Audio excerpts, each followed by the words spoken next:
авиация, то есть у россиян произошел перелом за счет кабов. Ну вот они использовали. Ну не перелом, они компенсировали, скажем так, то, что у них снарядов, они раньше, в начале войны, они там по 70 тысяч лупили. То есть я вот по ушам могу сказать, что сейчас тишина на фронте. По сравнению с весной 22-го. Ну вот, блин, тишина. То есть, ну, примерно, ну, по моим ощущениям, там в 5-10 раз меньше, как бы, разрывов. В единицу времени. Но чем компенсировали? Тем, что начали таскать большие бомбы, да. И они, как бы, слава богу, еще не попадают прямо в точку. Но, как бы, в район попадают. То есть, у них среднее отклонение, у меня такое ощущение, там, метров 300-500. Но это тоже, как бы, нехорошо. Вот применение дронов, там, да, которые сейчас, как мы уже сказали, самые большие потери наносят. Вот как ты думаешь, в принципе, к чему это приведет там, на следующих этапах? Все выглядит так, что солдату вообще показываться там на передке будет проблематично. Все в подземные коммуникации какие-то там идет и так далее. Ты знаешь, у нас очень часто происходит такая история. Вот батальон обороняется, да? Вот батальон наш. И мы, допустим, им помогаем там сверху. Там. И в окопах никого нет. В передовых окопах никого нет. То есть вот тут видим наши передовые окопы, смотрим туда, там, ну, то есть надо сориентироваться, чтобы пилот, когда куда-то летит, ему надо цепляться глазами за какие-то ориентиры, да, то есть и как бы летим. Наших нет под нами. Вот, и там дальше начинается как-то беготня, там кто-то бежит в нашу сторону, мы начинаем их убивать там одним оружием, другим оружием, там кассетами полирнули, там еще что-то, там потом, значит, вот этот идет бой, там часа полтора, потом, значит, какая-то группа подранков добегает до наших окопов и туда прыгает. И сидит в этих окопах. Дальше происходит следующая картина. Идет команда артиллерии, так, хлопцы, пока тишина, работает пехота. И подлетает два Брэдли, ну или там еще каких-то, скажем так, средств доставки, вылетает оттуда наша банда, вот, и добивают вот этих вот подранков, которые туда забежали. То есть на передней линии вообще никого нет.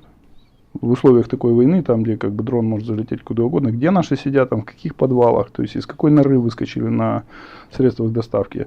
То есть сейчас главная защита — это маскировка.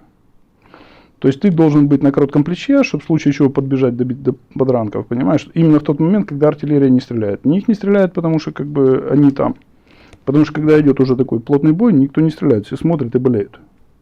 И подсказывают только, что видишь, что и подсказываешь.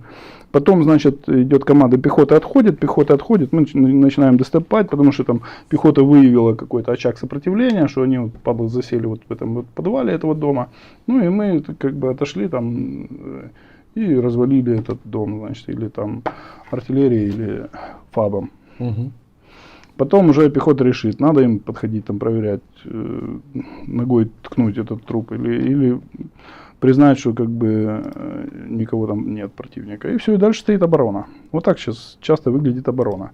И чем дальше дроновые технологии развиваются, тем больше безлюдной становится поле боя. В обороне особенно. В наступлении, тут как бы надо репу почесать, я что-то об этом сильно не думал.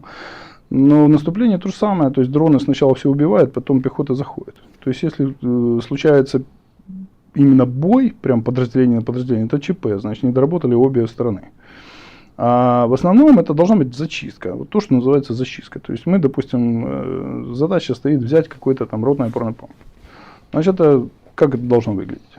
Выявить все цели, все их блиндажи, где они там находятся, посчитать, сколько их там людей в этих блиндажах. Там, это тоже несложно. Когда сидят люди и наблюдают часами, как бы записывают все, что видят, как бы мы начинаем понимать, что на этой позиции находится 42 человека. Из них 8 ночуют в этом блиндаже, 6 в этом, ну и так далее.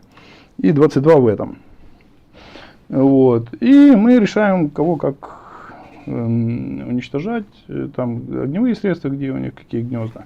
И наносится не просто огневой налет, там, знаешь, по координатам, там, как раньше было, там 50 на 150. Насыпается туда 250 снарядов, но нет у нас 250 снарядов. Нету. Поэтому выбирается одиночная цель, там для разных средств поражения, что для артиллерии, что для FPV, что для еще кого-то. Вот. И когда вот это все вот добили, тогда идет пехота проверять, зачищать, кого не добили. То есть, если там еще есть организованная оборона, наступать туда нельзя. То есть, по сути, пехотинец должен идти, а перед ним должен идти вот такой вот огневой вал тотальной разведки, тотального поражения. Вот так должно выглядеть наступление в будущей войне. То есть, по сути, получается, вот ты там сказал цифры, что если бы там у нас было достаточно мин, то 50% да, потерь да. у противника Да. было бы от мин. Да, но при этом ты сказал, что где-то около 2% была бы только Стрелкотня, от да. стрелкотни, да. Да. То есть получается, что в современной войне для солдата, ну, по большому счету, главное это Зачистка. вот, То есть, вот солдат должен все равно сапогом наступить на эту позицию, да, и проверить все норы. А до этого это и запрятаться, как не проявиться, для того, чтобы вот эти дронами там не поднять. Короче, стрелкового боя быть не должно. Стрелковый бой это ЧП. Если где-то случился стрелковый бой, значит там слабый командир.